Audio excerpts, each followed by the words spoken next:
Hello and welcome back to the Doctor Who Marathon. I'm your host McEdam, and today we're going to be talking about the quick read novella Magic of the Angel, written by Jacqueline Reiner.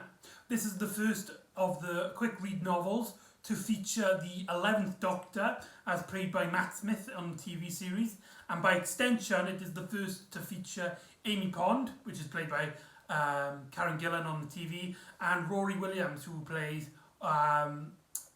who is Arthur Darwell on the television series.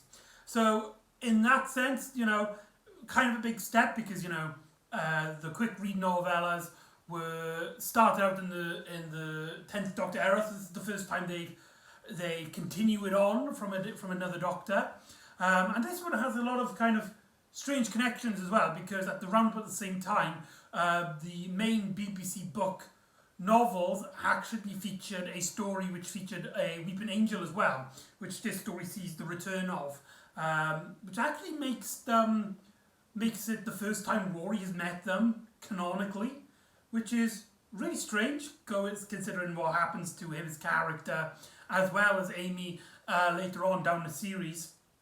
So that's kind of interesting.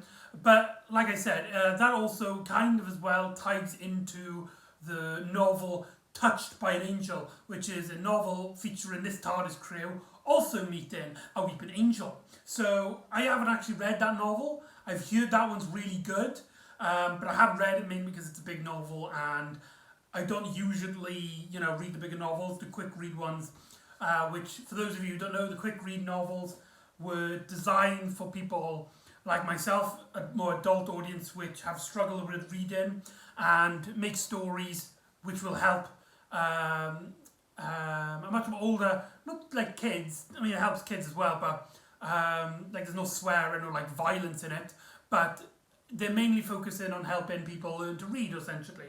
So they're much more written in a much more simplified manner than your average novel, which makes it a lot more easier to read compared to your other novels.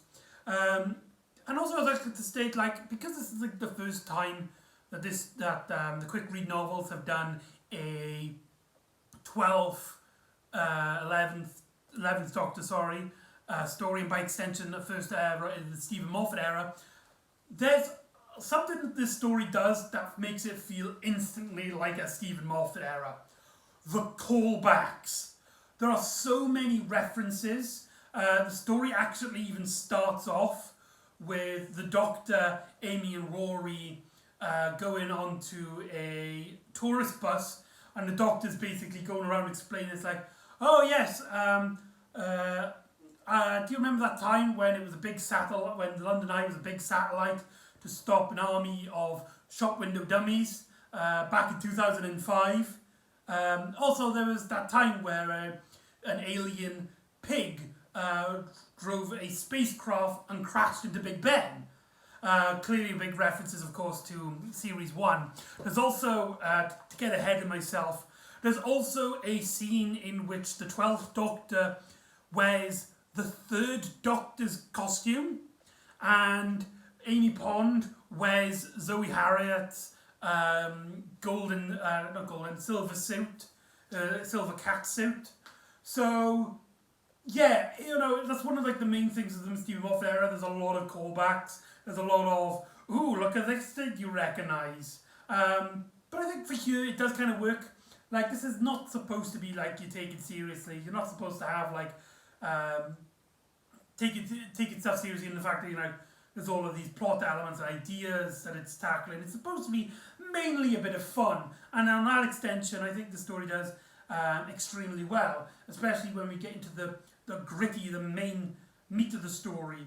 But then actually saying that, this story does actually have a lot of interesting things to say and to do, because essentially what we learn is that there's this famous magician that's in town in the theatre, and Amy and Doctor and Rory go to watch. Sammy Starr, who was once a contestant of this basically the Doctor Who equivalent of Britain's Got Talent, but he didn't even get past the first round. But somehow, after he had found great success in his magic acts, despite him being very unpopular at the time. And the Doctor, he starts off really irritating everybody. Like, he explains all how the magic is worked and stuff to all the audiences. The Doctor's having a blast trying to work out the logics of it, which is such a doctory thing to do, especially the 11th Doctor. That's such a great moment. During this, we also get introduced to Miss Hopper and Miss Collins. These two women who seem to be, they seem to have strange sort of memories. They remember things many years ago, but seemingly only happened yesterday. And they seem to be really scared and traumatized by just the simple appearance of Amy and the Doctor and the whole Sammy Star act, especially when the main event, the main contestant, the main attraction is this act called The Graveyard Ghost, in which Sammy Star, he dresses up like a phantom. He chases a girl around, which we later learn he kidnaps. He not kidnaps, but he keeps on replacing for obvious reasons. As a part of his act, is actually they fall down this massive leap, only for a massive flash to appear, and the girl disappears. In her place is a stone angel, a weeping angel, and the Doctor is suddenly incredibly intrigued, and so is Amy. However, Rory at the time wasn't there, because he was actually helping Miss Hopper and Miss Collins get back to the minibus, as they were causing a bit of a stir back at Sammy Starr's performance.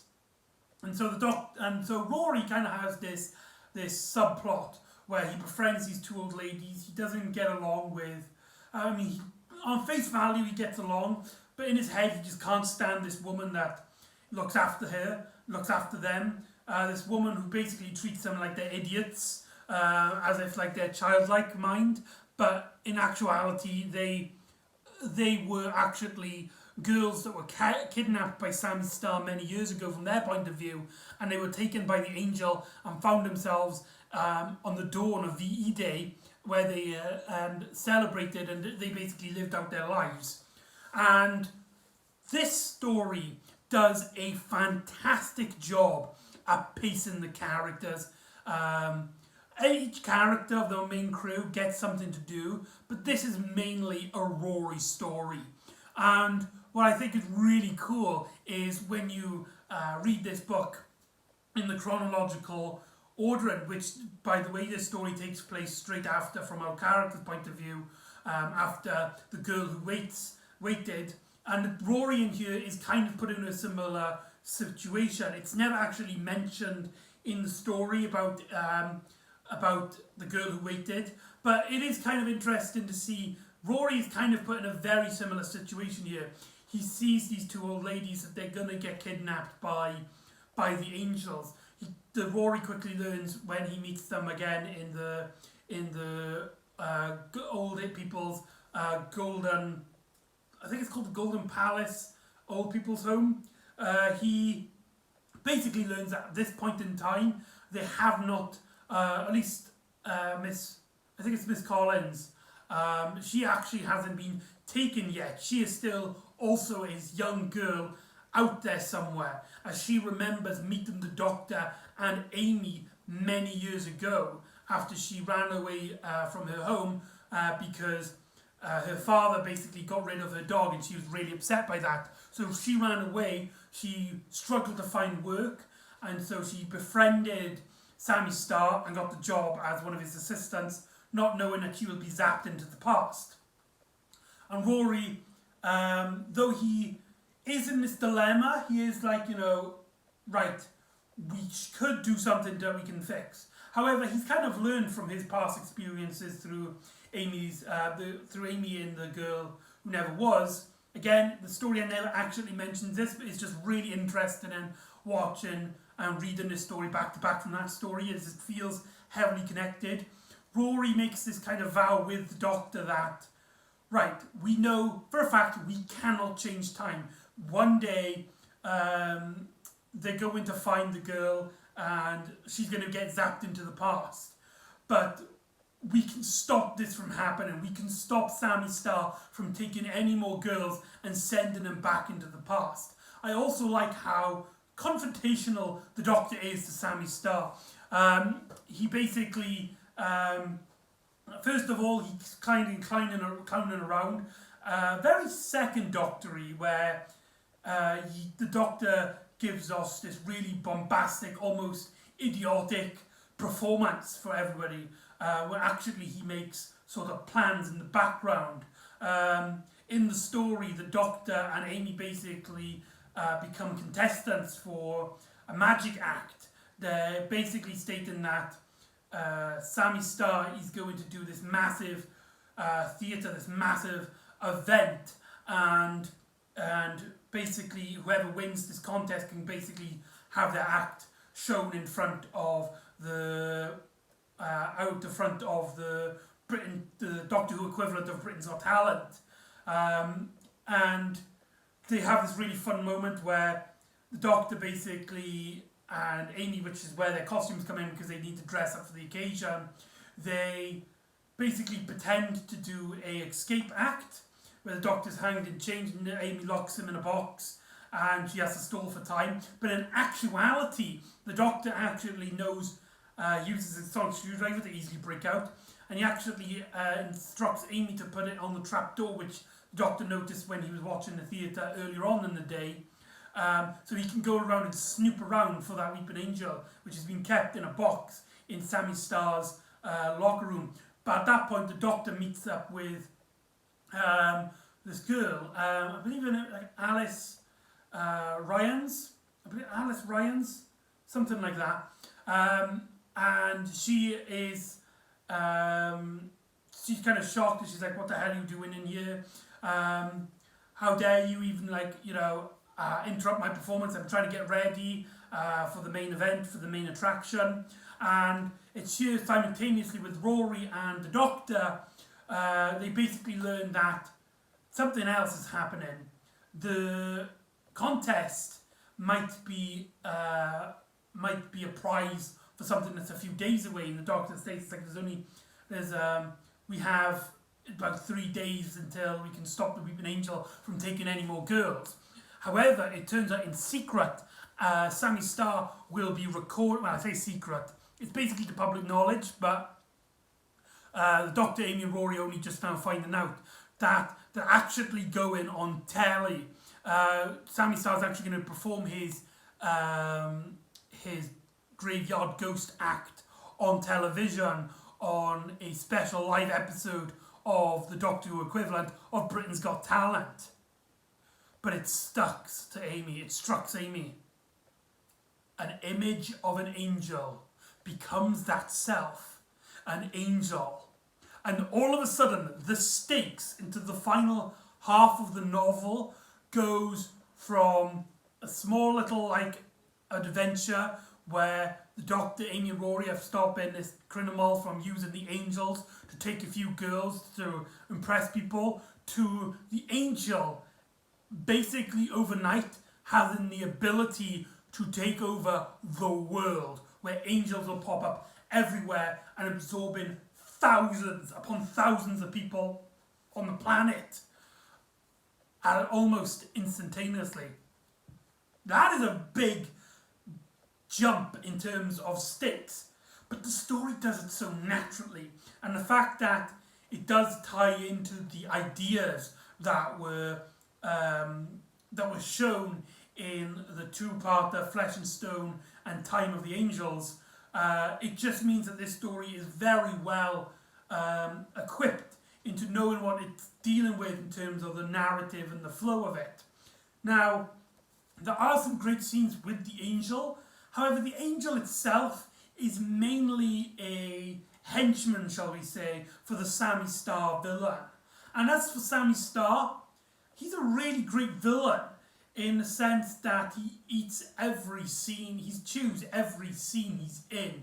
He's so over the top, he is so cartoonish. He thinks the Doctor and Amy are spies. He says all of these cliched things. right at the end of the story, near the end of the story, when basically all hell kicks off and the Doctor and Amy and Rory interrupt the performance as Amy basically swaps places with the girl, and Amy doesn't really know what she's getting herself into. She just knows she can save this one girl from stopping back in time. So Amy goes into the performance herself, and they basically mess up the act where suddenly Sammy Starr, which by the way, love the name, where he's just like, I will get my fame and my revenge.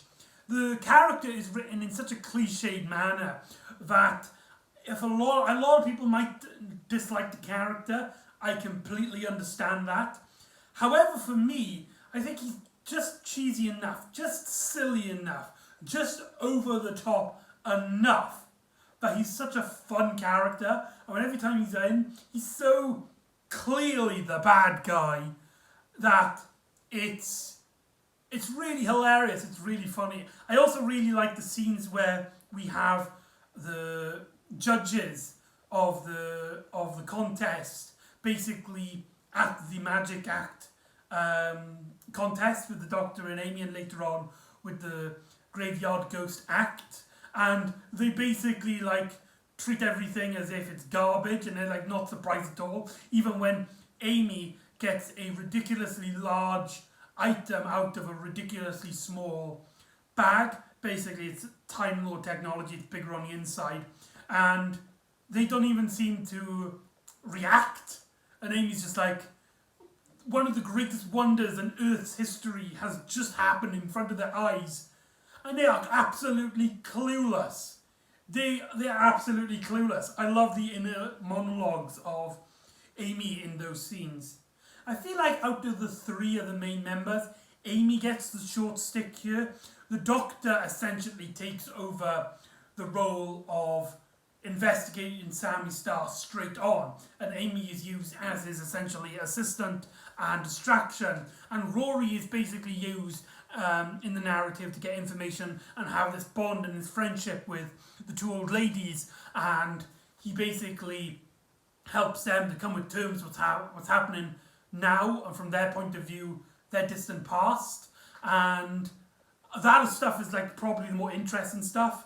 If you're a character, if you're somebody who likes Rory as a character, you'll love this book. And so the story ends with basically the story actually ends as kind of anticlimactic, which is a shame because the story was doing so well. Basically, the Angel takes Sammy Starr, that girl that Amy replaced, and the girl that the Doctor met earlier on. She comes in storming, and then she gets touched by the Angel with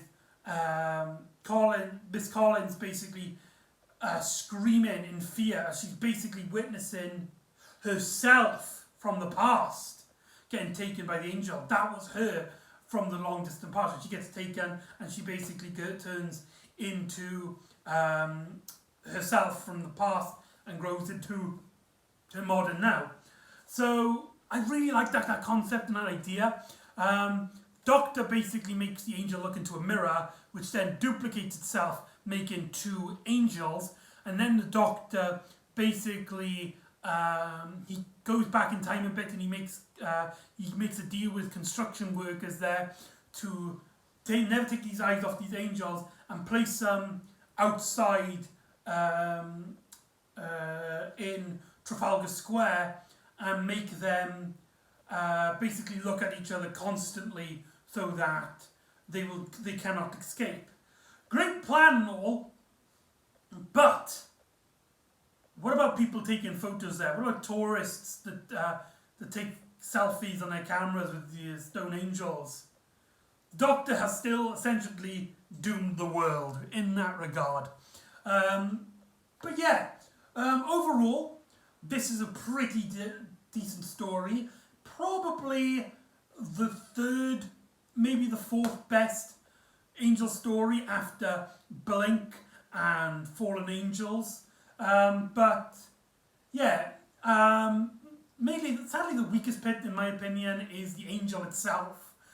for great concept and great ideas, and it still gets used pretty well.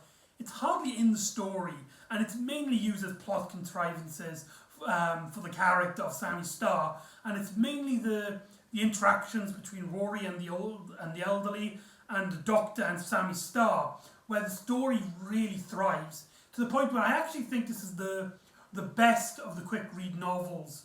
There's one I haven't read, but out of the ones that I have read, this is my favourite one, and this has been the story that essentially helped me reading a lot. I really enjoyed the story. It was a blast rereading this for the marathon. I always have good times with this novel. So there we go, that's Magic of the Angels. So, join me next time where we will be dealing with a comic book story. But not only is it a 12th Doctor Who comic book adventure, but it is a crossover with another universe, as the Doctor is reminded of an adventure he had back in his 4th incarnation. An adventure which would take him into another dimension, into another reality, another Earth. And he will interact with the USS Enterprise. So join me next time for Doctor Who / Star Trek The Next Generation Assimilation Squared. And I'll see you next time on the Doctor Who Marathon. Ta-ra!